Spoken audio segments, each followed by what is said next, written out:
Narito na ang mga mainit na balita at impormasyon ngayong linggo.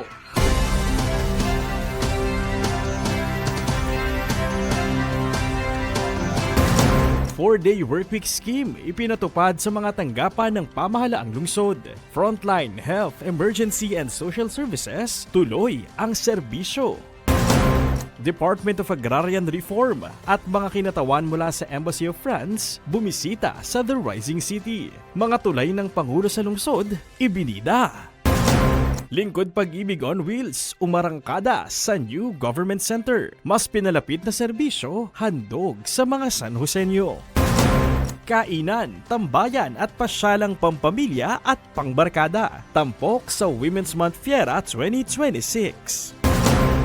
At San Joseño Zoom Barangkada, humataw kasama ang sex bomb. Mula sa New Government Center.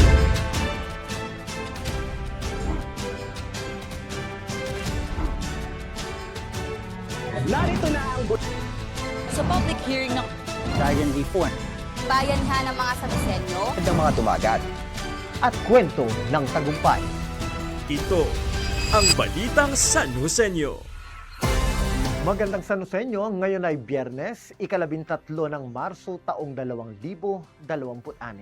Ako po si Brian Ocampo at ito ang Balitang San Joseño. Alinsunod sa direktiba ni Pangulong Ferdinand R. Marcos Jr., 4-day workweek scheme ang ipinatupad sa mga tanggapan ng City Government ng San Jose del Monte at pagpasok sa Memorandum of Understanding sa pagitan ng City Government at DENR, tinalakay sa 36 regular session ng Sangguniang Panlungsod. Yan at iba pang mga kaganapan sa Balitang San Joseño Express ni Narlen Mabanglo.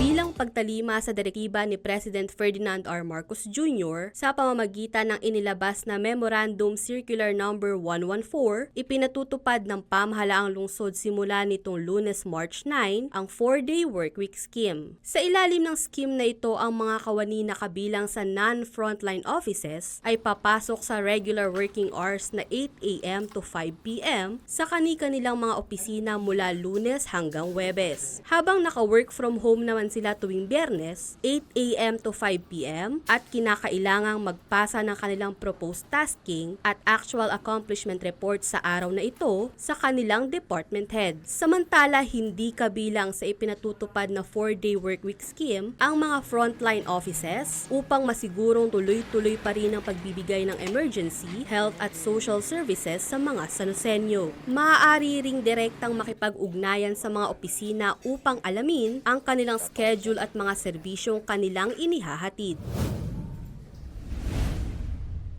Patuloy sa pagtugon sa pangangailangan ng iba't ibang sektor sa lungsod, ang 9th Sangguniang Panlungsod sa pamamagitan ng pagpasa ng mga panukalang resolusyon at ordinansa nitong Miyerkules, March 11. Sa 36 regular session na pinangunahan ni Temporary Presiding Officer District 2 City Councilor Ina Capa, na ipasa ang iba't ibang resolusyon na may direktang epekto sa mga Sanoseño. Kabilang dito ang pagpasok sa isang Memorandum of Understanding ng pamahalaang lungsod sa pagitan ng Department of Environment and Natural Resources para sa paglulunsad ng Biodiversity Management Program sa lungsod. Target nitong umpisahan sa Barangay Santo Cristo na mayroon ng identified green spaces. Inaprubahan naman ng Konseho ang supplemental budget ng mga pamahalang barangay ng Minuyan 5, Santa Cruz 1, Santa Cruz 3 at Gaya-Gaya. Sa pagtatapos ng sesyon, kinilala ang itinanghal na Miss Pasarela Philippines 2025 mula sa Barangay Bagong Buhay 3 na si Mayalan Maya Tabuada.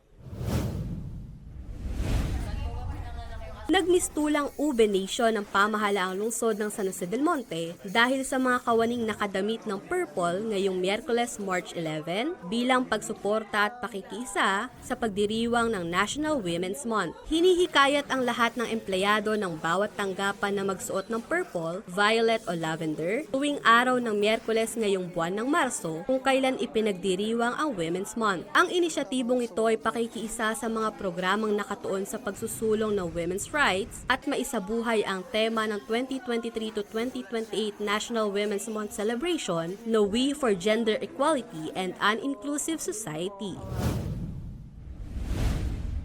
Kasama si Sha Refugio Pasyon at Ayan Aisma para sa Balitang San Joseño Express. Ako si Narlen Mabanglo, Public Information Office.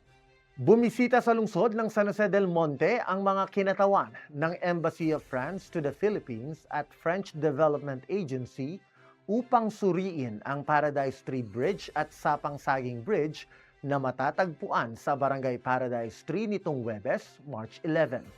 Nakatuwang po ng pamahalang lungsod, partikular na ang Office of the City Mayor, ang mga kawani mula sa Department of Agrarian Reform upang ibahagi ang estado ng mga tulay sa mga bisita at maipakita po ang benepisyo ng mga farm-to-market road projects ng kanilang ahensya sa mga Sanuseñong naninirahan sa mga upland barangay sa lungsod.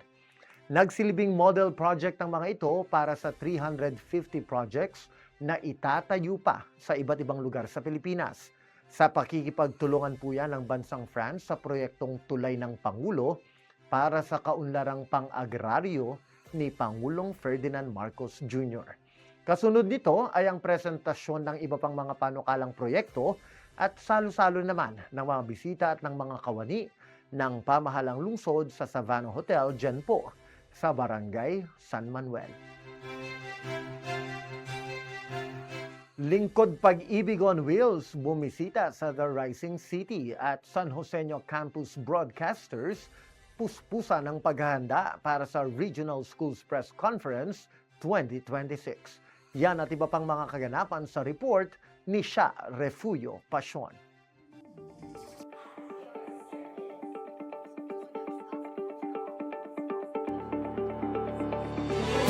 Puspusan na ang isinasagawang pagsasanay ng mga campus broadcasters sa lungsod na sasabak sa Regional Schools Press Conference 2026 na gaganapin sa March 18 to 20 sa Baler, Aurora. Mula sa pagsulat ng balita hanggang sa mismong production, ramdam sa bawat kabataang Sanuseñong kalahok ang dedikasyon at puso sa pamamahayag, sa tulong at paggabay ng kanilang coaches at ng Public Information Office sa pangunguna ni Public Information Officer Brian G. Ocampo na tumutok sa isinasagawang intensive training. Personal din silang binisita ni Mayor Ate Rida Robes na pinanood ang performances ng TV at radio broadcasting teams at nagpaabot ng kanyang suporta sa magiging laban ng mga campus broadcasters.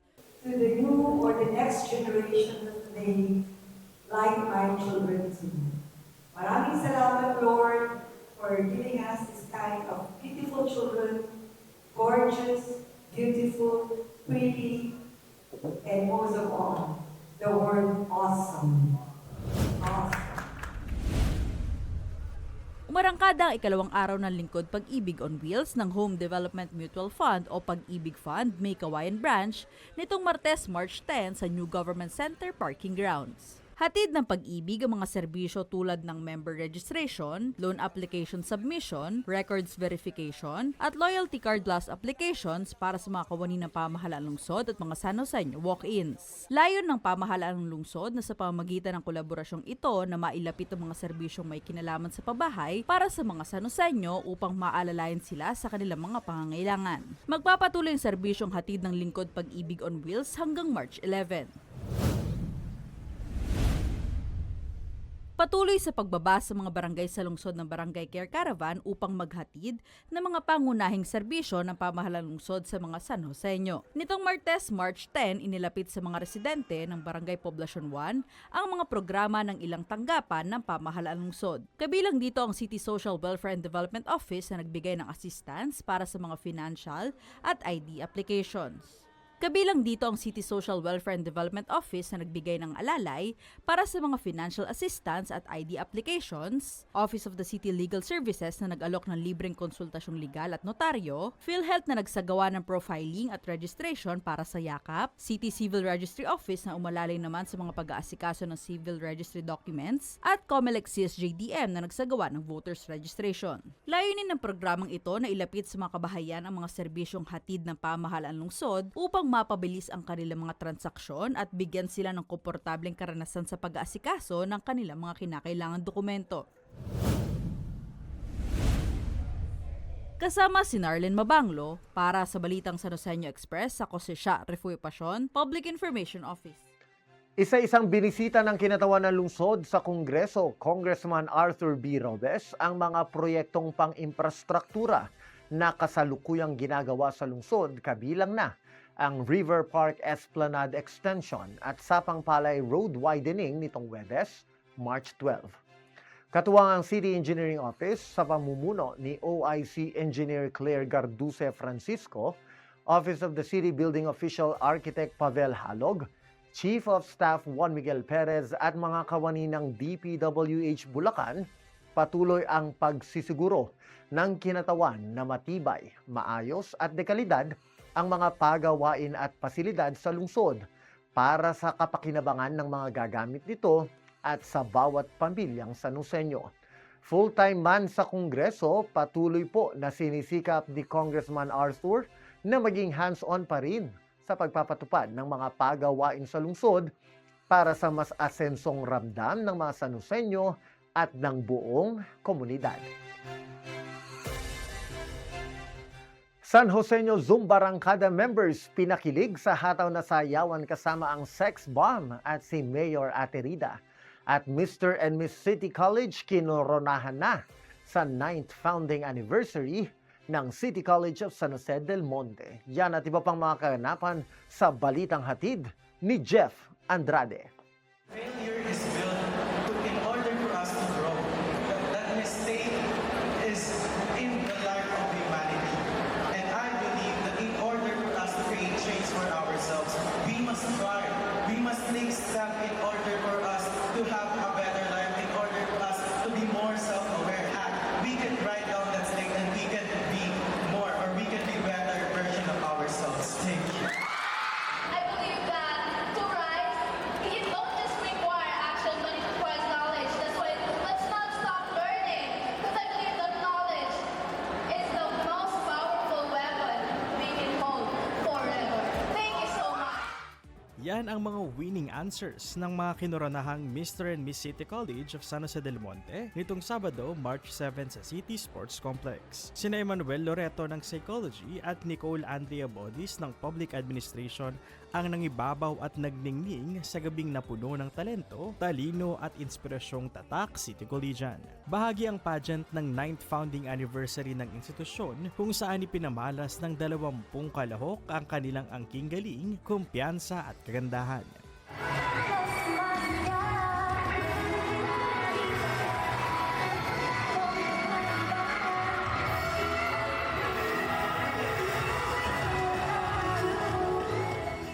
Nagpasiklaban ng mga kinatawan mula sa iba't ibang kurso ng kolehiyo at senior high school habang ipinakita nila ang kanilang kakayahan sa runway, talino sa Q&A at dedikasyon sa pagiging warang mag-aaral. Nagsilbi namang hurado ang ilang miyembro ng Board of Trustees na sina Atty. Stephen Humiwat at City Councilor Ina Capa at ang mga kinatawan ng City Government na sina Dr. Maricel Cabiling Ramos at Public Information Officer Brian Campo.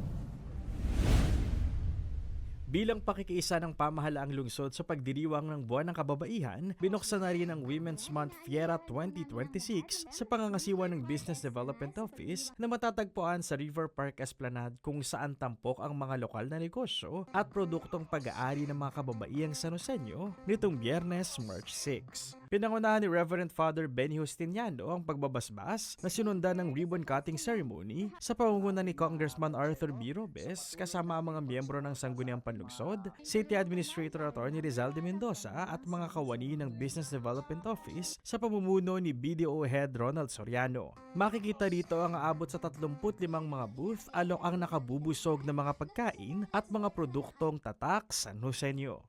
Layunin ng programang ito sa direktiba ni Mayor Aterida Robes na kilalanin at bigyang pagpapahalaga ang dedikasyon at kasipagan ng mga kapwa niya kababaihang San Joseño na bahagi rin ng sektor ng negosyo at komersyo ng lungsod. Samantala, aarangkada ang Fiera 2026 hanggang March 15 mula alas 4 ng hapon hanggang alas 10 ng gabi.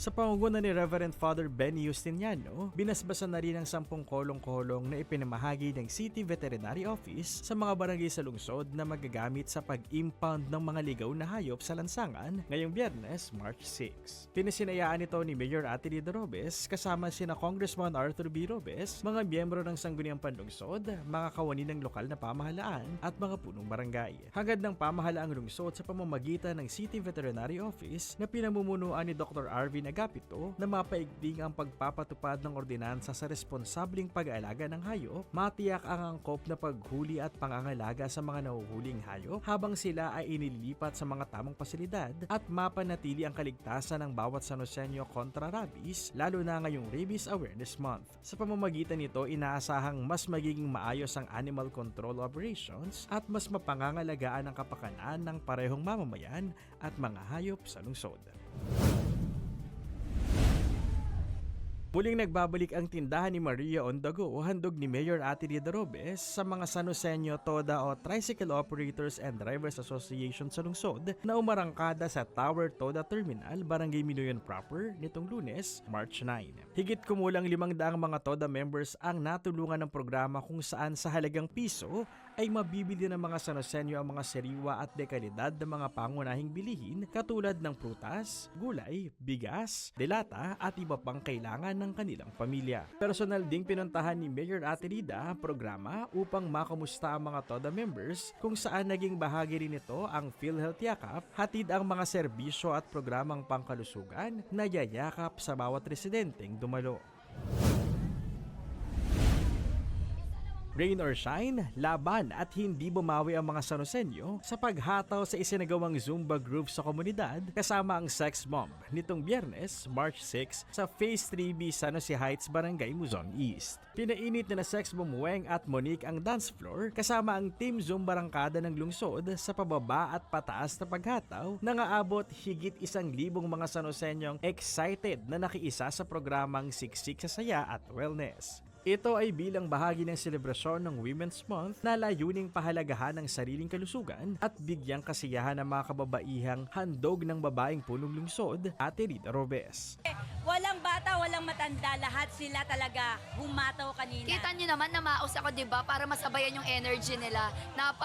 Ang galing makisama ng mga Sanoseños. Mararamdaman mo talaga excited sila na makasama ang Sex Bomb. Marunong ka sumayaw o hindi, gumiling-giling ka. Para sa health natin ito, kaya huwag kang mahihiya kung ano nasa puso mo, sundin mo!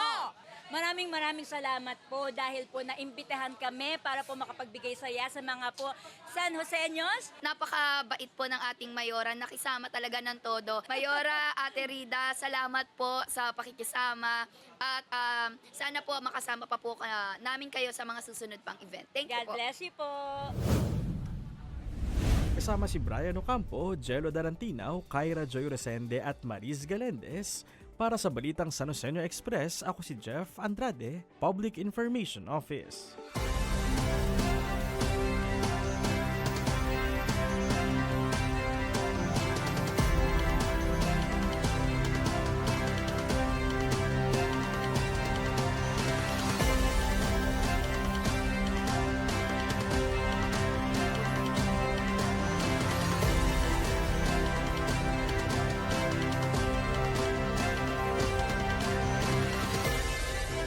At yan ang mga kaganapan at detalyeng dapat alam mo, San Joseño.